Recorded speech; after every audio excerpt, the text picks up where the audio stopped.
gabi sa inyong lahat, sa lahat ng mga kapatiran sa Malabon, sa Antipolo, at sa aking mga mag-anak at iba pa. Sa mga kapatiran sa ibang mga church na makakapanood nito, magandang umaga po sa inyong lahat. Ngayon pong araw na ito ay celebration ng resurrection ni Jesus Christ, yung Easter Sunday. Alam niyo po, napakahalaga nitong event na ito dahil ito po ang saligan ng ating pananampalataya bilang mga Kristiyano. Kung hindi po nabuhay ang Panginoong Kristo, walang halaga, walang saysay ang ating pananampalataya. Ayon nga sa 1 Corinthians chapter 15, verse 17 to 19, if Christ has not been raised, your faith is futile, and you are still in your sins. Then those also who have fallen asleep in Christ have perished. If in Christ we have hope in this life only, we are of all people most to be pitied. Tayo yung pinakakawawa sa lahat, sabi po doon. The word, underline the word futile. It means profitless, vain, useless, of no purpose. In other words, kung ang Panginoong Jesucristo ay hindi nabuhay muli, walang saysay, walang kabuluhan, walang katuturan yung pananampalataya natin. Dagdag pa dun sa verse 18, hindi lamang yan, lilitaw pa na ang lahat ng namatay na sumampalataya kay Kristo ay napahamak. So walang saysay yung kanilang kamatayan kahit na may mga naging martir sa pananampalataya katulad ng mga apostol. Kung hindi nabuhay muli ang Panginoon, useless, walang halaga lahat yan. And lastly dun sa verse 19, tayo ay walang pag-asa, tayo ay ang pinakakawawa sa lahat ng tao. Tayo yung most to be pitied. Sabi nga ni John Stott, Christianity is in its very essence a resurrection religion. The concept of resurrection lies at its heart. If you remove it, Christianity is destroyed. Dagdag ni Timothy Keller, Christ's resurrection not only gives you hope for the future, it gives you hope to handle your scars right now. Ibig sabihin, kung nabuhay, dahil nabuhay muli ang Panginoon, meron tayong pag-asa sa hinaharap. At kung ano man yung hirap na dinadanas natin ngayon, ay magiging makabuluhan yon at magisaysay yon at makakaya natin yon dahil kung nagtagumpay si Kristo, tayo rin ay magtatagumpay kasama niya. Ngayon meron pong isang article na nabasa ko, ito po ay turo ni Pastor Nelson sa God Question at kanyang sinummarize yung question, sinagot yung question na why is the resurrection of Jesus Christ important? And in connection to our series on the book of Ephesians, I would like to connect it para magkaroon ng mas lalong diin dun sa series natin in regards also to the resurrection of Christ. But before doing that, let's come to the Lord in prayer. Lord, salamat po sa umagang ito. Salamat sa inyong mga salita.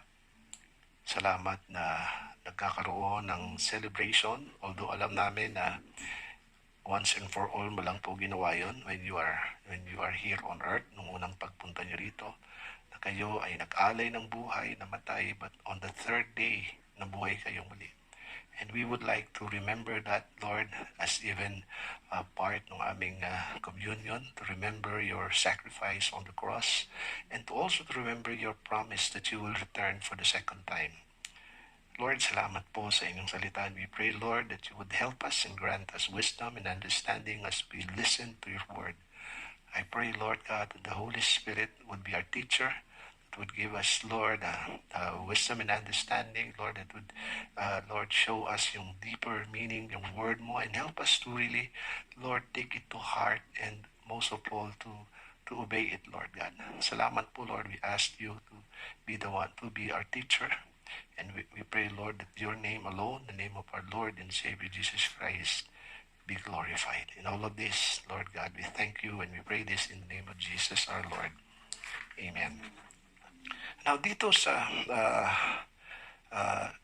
summary ng tinuro ni Pastor Nelson, meron akong gustong i-point out na 6 na bagay based sa kanyang tinuro. The importance of the resurrection.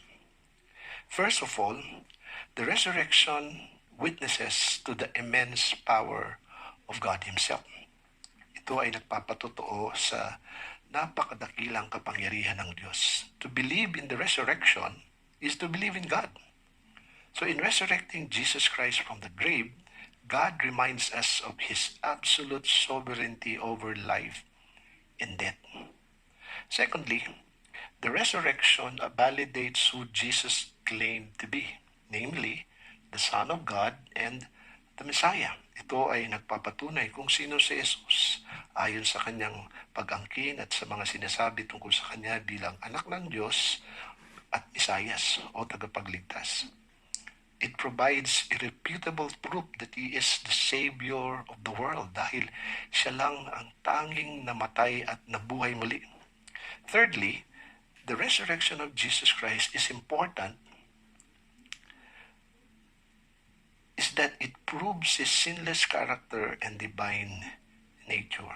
Ito ay nagpapatunay na siya ay walang kasalanan at may banal na kalikasan. The scripture said God's Holy One would never see corruption, Psalm 16:10. And Jesus never saw corruption even after He died, Acts 13, verse 32 to 37. Fourthly, the resurrection of Jesus Christ also validates the Old Testament prophecies and foretold of Jesus' suffering and revelation. Ito rin po ay ang nagpapatunay na lahat ng mga nasabing propesiya sa lumang tipan tungkol kay Jesus na siya'y maghihirap, mamamatay at mabubuhay muli ay totoo. Christ's resurrection also authenticates His own claims that He would be raised on the third day. If Jesus Christ is not resurrected, then we have no hope that we will be either. Fifthly, the resurrection of Jesus Christ is important as a testimony to the resurrection of human being, which is basic tenet of the Christian faith. Ito ay nagpapatotoo sa muling pagkabuhay ng lahat ng tao na nananalig kay Jesus ay mayroon ding pagkabuhay na muli. Ito yung saligang pananampalataya ng mga Kristiyano. The grave could not hold Him. He lives and He sits today at the right hand of the Father in heaven. Sabi niya nga rin sa John 11:25, I am the resurrection and the life. He who believes in me, even if he dies, he shall live again. Apart from Christ, there is no eternal life. Jesus does more than give life. He is life itself. Kaya sabi niya, I am the way, the truth, and the life. And that's why death has no power over Him, and also to those who believed in Him. Sabi nga ni Paul, for me to live is Christ and to die is gain. So even death is a gain for those who believe in Christ. And lastly, the importance of the resurrection of Christ has an impact on our service to the Lord now. Malaking epekto ito o malaking boost ito sa ating paglilingkod sa ating Panginoon ngayon. The resurrection is the triumphant and glorious victory for every Christian. Doon sa chapter 15 ng 1 Corinthians that talks about, yung whole chapter noon talks about the resurrection of Christ. And last verse nung chapter 15 na yun, sabi niya po ni Paul, therefore, my dear brothers and sisters, stand firm, let nothing move you, always give yourself fully to the Lord, to the work of the Lord, because you know that that your labor in the Lord is not in vain. In other words, because we know we will be resurrected to new life, we can endure persecution and danger for Christ's sake, just as our Lord did.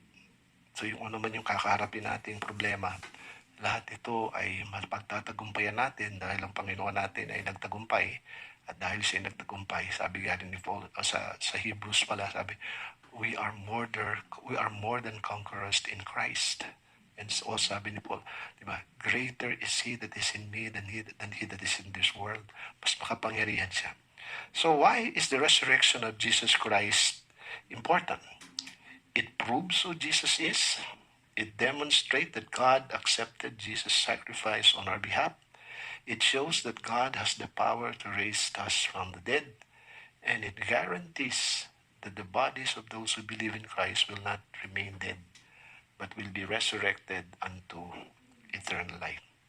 So those are some of the things that we could see that kung gaano kahalaga yung resurrection ng ating Panginoong Jesus. But let me add this point in connection with our series in the book of Ephesians.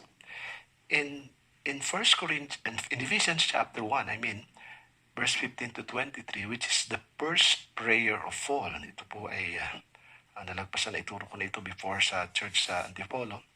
Ang sabi po dun sa verse 18, having the eyes of your hearts enlightened, meaning to illuminate, to bring to light. Kaya yun ang tawag natin sa first prayer niya sa verse 15 to 23 is a prayer for enlightenment, para maintindihan nila, para maunawaan nila. They have heard this, that they have maaring nabasa, narinig na nila, but yung prayer ni Paul is to bring to light, na maintindihan nila. Verse 18, second part ng verse 18, that we might know the hope of His, to which He has called us. So yung hope andon. Last part ng verse 18, that we might know the riches of His glorious inheritance in the saints. But verse 19, take note of this. Sabi niya, that we might know His immeasurable great power for us who believe. In other words, according to the working of His great that He worked in Christ when He raised Him from the dead. In other words, the point is this: the same power that was exerted in Christ when God raised Him from the dead is the same power available to all believers until now. Yun po yung prayer dito ni Paul. Kaya nga sabi niya rin sa Philippians 3:10, that I may know Him and the power of His resurrection. To Paul, yung pagtuturo niya ng mga katotohanan na ito ay hindi sapat. Ibig sabihin, nais ni Paul na yung mga katotohanan na ito ay hindi lang nila marinig at maintindihan, kundi higit sa lahat nais niya itong maranasan. Ang panalangin ni Apostol ay upang babatid nila na ang kapangyarihang ito ay nasa kanila na dahil sa kanilang pananalig at pakikipag-isa sa Panginoong Jesucristo. Kaya lang ang problema nga, even the church there in Ephesians, and most especially even sa ating panahon ngayon, alam na natin ito, narinig na natin ito, maaring pinag-aralan na natin ito. Sa aking alaala, when I teach this book of Ephesians, several years ago, naituro ko na rin ito sa Malabon. Sa mga Bible study ko, for several times, naituro ko ito. But most of the time, even I myself, when I go back to study this book of Ephesians, I realize na talagang maralim at maraming bagay na hindi mo agad maintindihan, but by the grace of God, talagang nagpapasalamat ako na lalo kong na-appreciate ito. Sabi nga ni John MacArthur, it is not enough to gargle the Word of God on Sunday morning and spit it out as you get in your car. Ibig sabihin, pagkatapos mo makinig ng salita ng Diyos, pagpa-uwi ka, para itong tubig na minumog mo, tapos nilalabas mo rin. You need to drink it in. It ought to change your life. Dapat binabago nito yung buhay mo. God has given us His revelation. It is an inestimable privilege. It is an unsearchable treasury. Ganun kayaman yung salita ng Diyos. Kaya the more we know, the more we understand, the more we will appreciate the grace of God, and the more we will trust Him, the more we will serve Him, the more we will worship Him, and then we will have a victorious Christian life because of His Word, because of His promises. And as we look this book of Ephesians, sa chapter 3, ito yung pangalawang prayer ni Paul, ay mas lalo niya itong binigyan ng diin. Sabi dun sa verse 16, that according to the riches of His glory, He may grant you to be strengthened with power through His Spirit in your inner being. In Idadalangin kong palakasin niya ang inyong buhay spiritual ayon sa kanyang kayamanan at kadakilaan sa pamamagitan ng kanyang Espiritu. So ang panalangin dito ni Pablo ay palakasin ang kanilang buhay spiritual sa kapangyarihan ng banal na Espiritu, that believer may be strengthened internally through the Holy Spirit. And that is what we need today. And that is what we should pray for one another, lalong-lalo sa mga dumadaan ng pagsubok, o most especially dun sa mga may mga karamdaman na naapektuhan nitong COVID-19. That is what they need. Ito yung kailangan nila. I recall yung kamag-anak ni Sir Bal, ni Pastor Mar, yung mother niya nag-aalala dahil yung mga symptoms ng COVID-19 ay parang sa kanya tingin apektado siya. Lalo yung kapatid niya na ganun din, ay nahirapan huminga. Kaya yung kanilang pag-aalala ay ganun na lang, at sa sobrang pag-aalala ay nagpadala siya sa ospital, at buti na lang, purihin ng Panginoon, after na siya ay gamutin, na nalaman na at sa testing niya na negative naman siya sa COVID-19. But during those times, siya po ay sobrang nag-aalala. So yun nga pa minsan ang mas malaking problema natin. Hindi lang yung virus, kundi yung pag iniisip mo na maaring mahawa ka o maaring may symptoms kang nararamdaman na katulad nun. So yung worry natin ay sobra-sobra. So we need strength from the Lord, an inner strength. And that is what Paul is saying here, na idinadalangin niya na palakasin tayo. Yung faith natin lumakas, at yung banal na spirito siya yung source ng ating strength. Kaya we hope, we pray na yung ating kapwa that believers may be strengthened by the Holy Spirit. So we can see that in the first and the second prayer of Paul in the book of Ephesians. Paul prays for insight, inner strength, and love for believers for the purpose that they will comprehend, understand truth, know God better, and be filled to overflowing with God, that they may have breakthrough in their comprehension and understanding of what it is all about.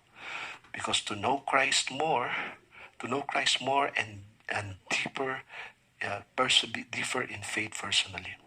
So the main idea ng prayer ni Paul is for God to empower believers and grant them a greater knowledge of His extraordinary power and love for them. Kaya yun yung pinopoint out niya rito. That they may grasp, that they may understand, that they may know it in the full biblical sense. Ito ang kailangan natin sa ganitong panahon at sitwasyon upang mapagtagumpayan natin ang lahat ng pagsubok na darating sa ating buhay. And at the end of Paul's prayer, in second prayer niya, which is prayer for empowerment, nagtapos siya sa isang tinatawang doxology, the great doxology. A powerful affirmation that about the greatness of God. And let me share to you two things in regards to this doxology. First is the proper response for what God is able to do, and secondly, the reasons why we should give honor and glory to God. Kaya sabi po doon sa Ephesians 3:20, sa Kanya na makagagawa ng higit pa kaysa maaari nating hilingin at isipin sa pamamagitan ng Kanyang kapangyarihan naghahari sa atin. Sa Kanya ang kaluwalhatian sa pamamagitan ng Iglesia ni Kristo Jesus magpakailanman. Sa English, nasabi po dito sa Ephesians, now to Him who is able to do far more abundantly than all that we ask or think, according to the power at work within us. To Him be the glory in the church and in Christ Jesus throughout all generations forever and ever. Amen. So dalawang bagay po yung titigan natin. But first of all, ano bang ibig sabihin ng doxology?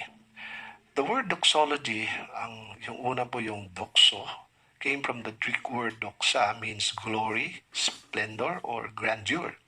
And the word logos means word of or speaking. So doxology is a hymn to God, a glory to God in the highest. It is a praise to God and from whom all blessings flows. It is an expression of praise to God. That is the meaning of doxology.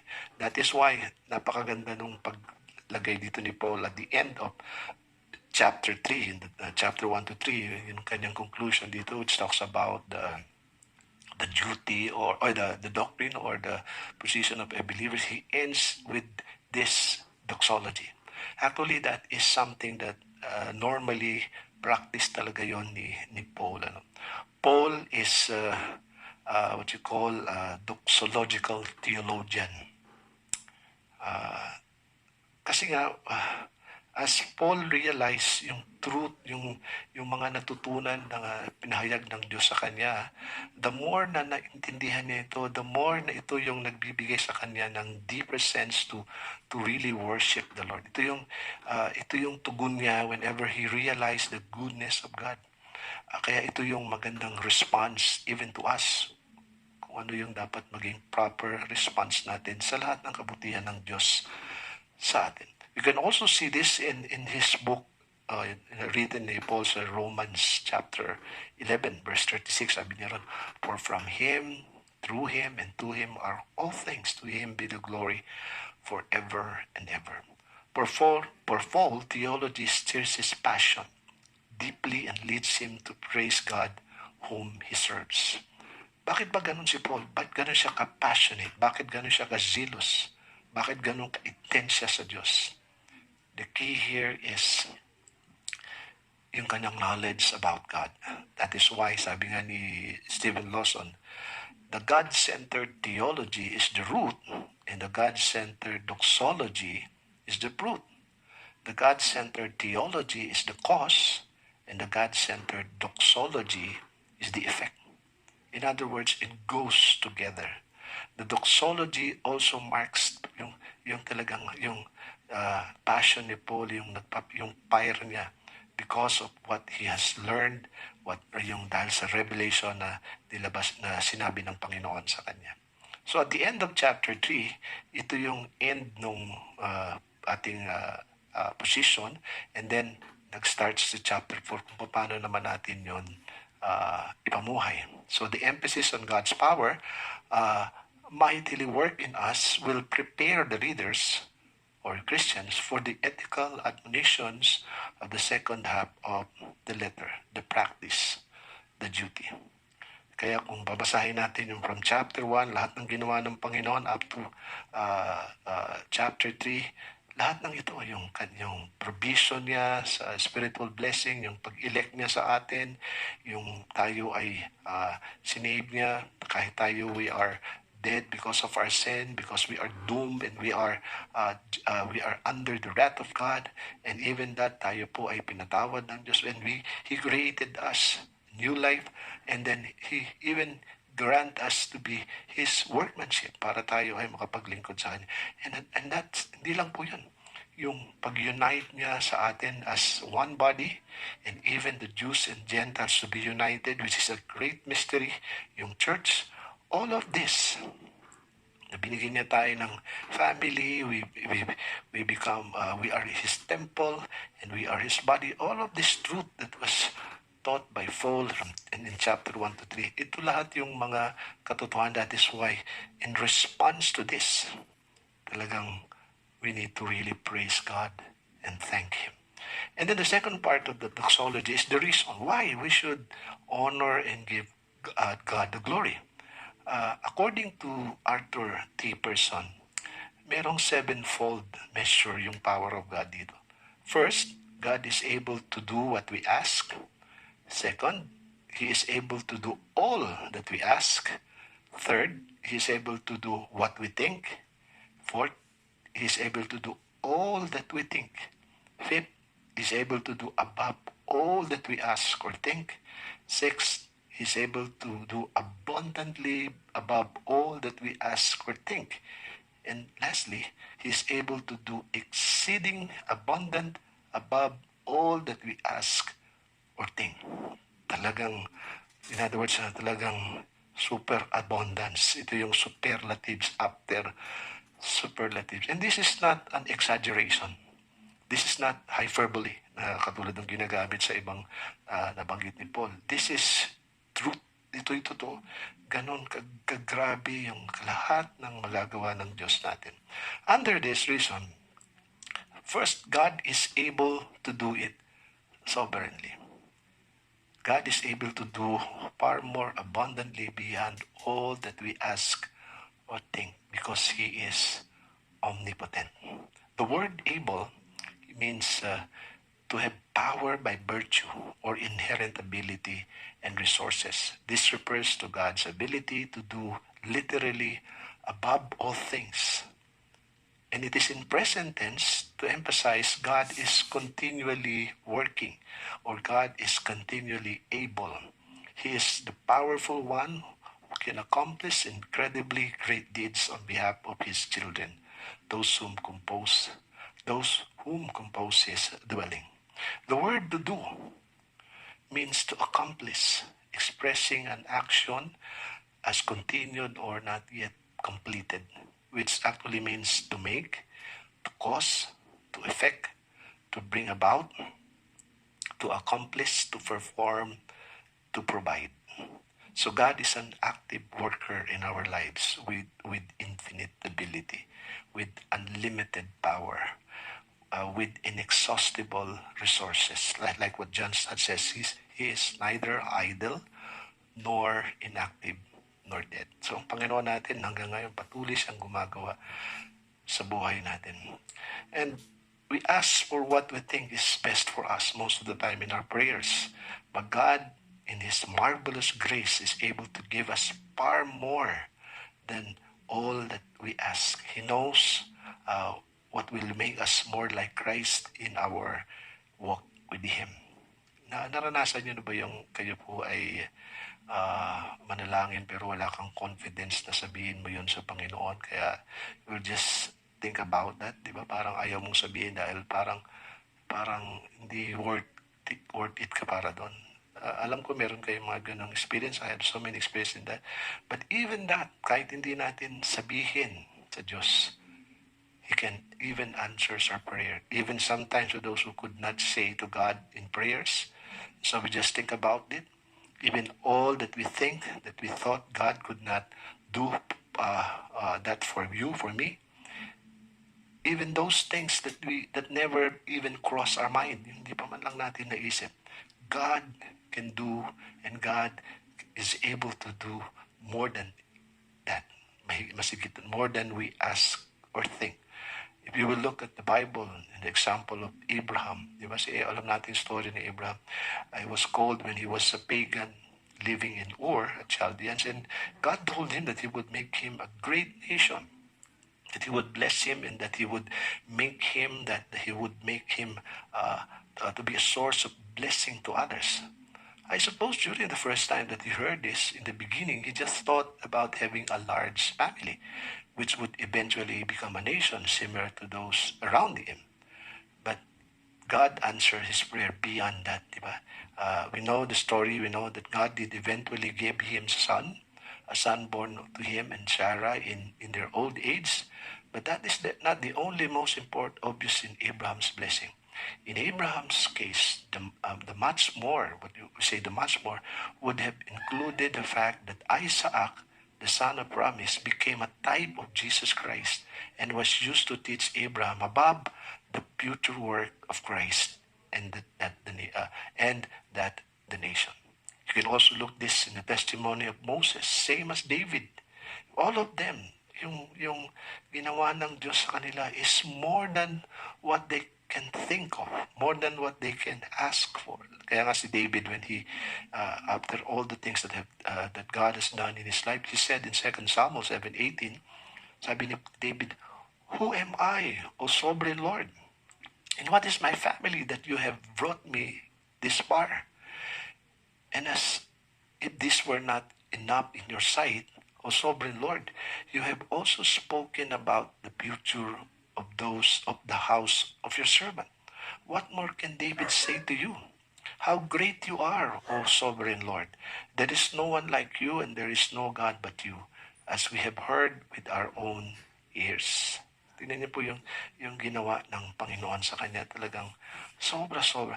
I remember the story of one of the well-known missionaries, si John Eliot.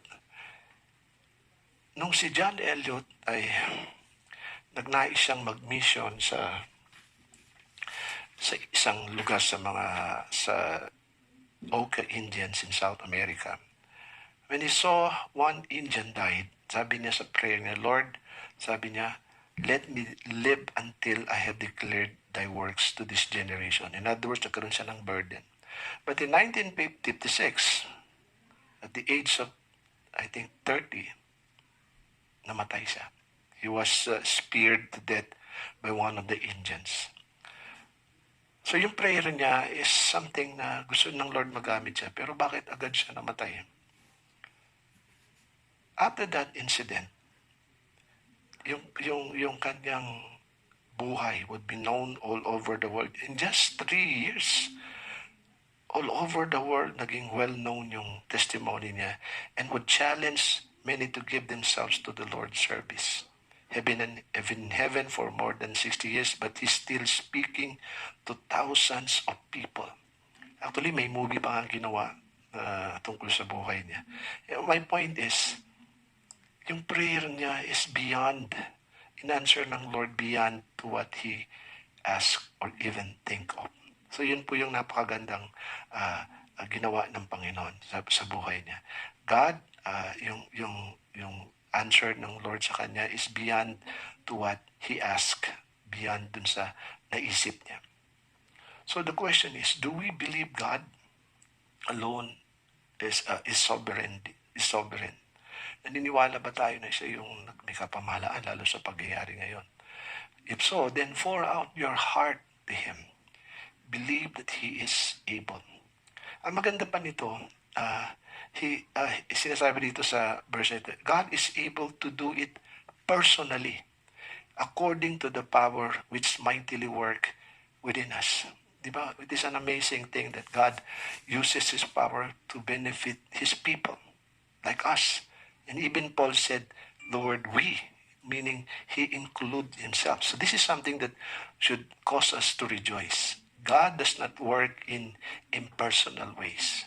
Instead, His sovereign power is at work within us, sa buhay natin mismo. Kaya kung ano man yung dinadaanan natin, maaaring hindi natin mahigitan yung mga buhak nangyari din sa mga buhay ni Abraham, ni Moses, ni David. But in our part, sa ating buhay ngayon, meron siyang magagawa na higit sa ating maaaring gilingin at isipin. And lastly, God is glorified and God is able to do it to be glorified. Sabi po nun, to Him be glory in the church in Christ Jesus to all generation. He wants to be glorified in the church. Sabi, to Him be the glory in the church, because the church, of course, is a fellowship of which God is gathering believers. The church is God's chosen instrument through which His purposes for His earth and eternity are accomplished.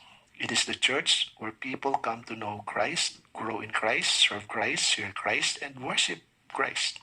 Jesus said, I will build my church, and the gates of hell shall not prevail against it. God desires His glory in the church and in Christ Jesus. Sabi nga ni John Stott, God desires glory in the bride and in the bridegroom, in the community of peace.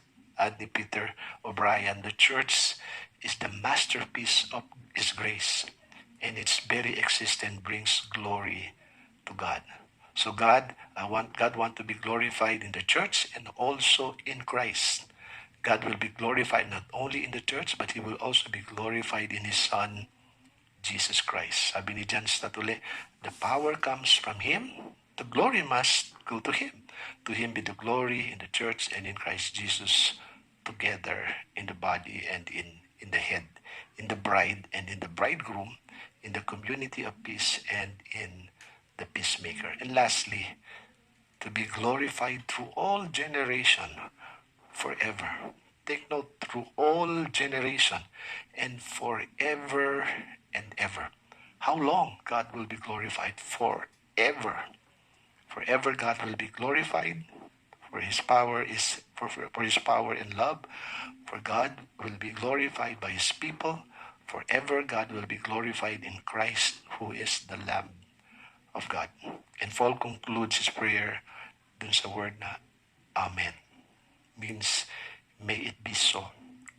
Or surely, yun po yung ibig sabihin ng salita niya. As I conclude this lesson, as we look into what is happening today, there are so many questions in our minds. Marami tayong katanungan. If God loves us and He is sovereign or in control, why is He allowing such thing to happen? Bakit hinahayaan niyang maraming mamatay, lalo po dito sa pandemic na COVID-19? Isaiah 55 verse 8 to 9 says, For my thoughts are not your thoughts, neither are your ways my ways, declares the Lord. For as the heaven are higher than the earth, so my ways higher than your ways, and my thoughts than your thoughts. One thing is for sure, God is telling us that He is God and He is in control. We must acknowledge that in our lives. We need to humble ourselves and come before Him, knowing that He is sovereign. He is in control. So let's allow Him to take control of our lives in even this situation. But on the other side, we must also need to trust Him. Proverbs 3, 5, and 6, maraming may favorite yan. Trust in the Lord with all your hearts. Do not lean on your own understanding. In all your ways, acknowledge Him, and He will make your straight path. But verse 7 to 8, hindi masyadong binabasa yan. Let me read that also. Be not wise in your own eyes. Fear the Lord and turn away from evil. It will be healing to your flesh and refreshment to your bones. And let me add Habakkuk chapter 3, verse 7 to 19. Though the fig tree should not blossom, nor fruit be on the vines, the produce of the olive fail, and the fields yields no food. The flock be cut off from the fold, and there be no herd in the stalls. Yet I will rejoice in the Lord. I will take joy in God of my salvation. God, the Lord, is my strength. He makes my feet like the deer's. He makes me tread on my high places.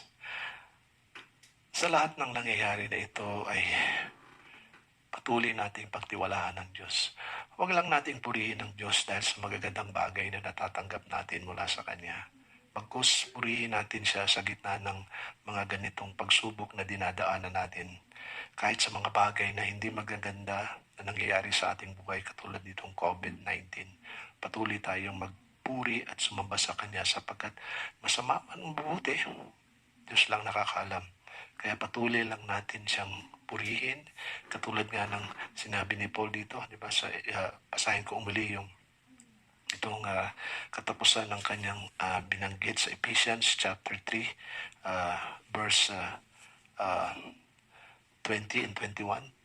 Now to Him who is able to do far more abundantly than all that we ask or think, according to the power at work within us.